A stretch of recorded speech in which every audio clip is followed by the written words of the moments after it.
चला तर मग कुरकुरीत असे साबुदाण्याचे वडे बनवूया। सुरुवातीला मिक्सरच्या भांड्यामध्ये मिरची, कोथिंबीर आणि भाजलेले शेंगदाणे हे एकत्र त्याचं वाटण बनवून घ्यायचं आहे।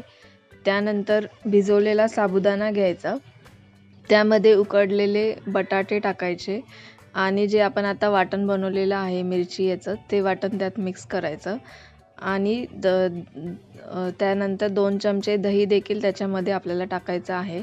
हा सिक्रेट इन्ग्रेडियंट आहे। हे सर्व मिक्सचर नीट व्यवस्थित मिक्स करून घ्यायचं, मळून घ्यायचं। चवीनुसार मीठ पण टाकायचं आहे त्यामध्ये। तुम्हाला आता दिसत आहे कसं आपण मळून घेत आहे। त्याचे गोळे बनतील याप्रमाणे आपल्याला मळून घ्यायचं आहे। चेक करायचं की गोळा बनतोय का नाही, आणि नसेल बनत तर अजून थोडंसं आपण बटाटे किंवा दही ॲड करू शकतो। आता त्यामध्ये आपण छोटे असे प्रमाणे गोळे बनवून घ्यायचे आहे साबुदाण्याचे। जसे तुम्हाला दिसत आहे सर्व वडे तयार झालेले आहेत। आपण आता तेलामध्ये एक एक करून मंद आचेवर ते फ्राय करून घ्यायचे आहेत।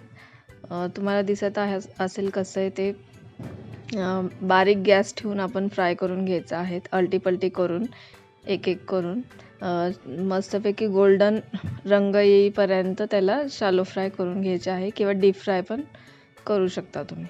आणि असे आता कुरकुरीत आपले हे साबुदाण्याचे वडे तयार झालेले आहे, तुम्हाला दिसत असतील।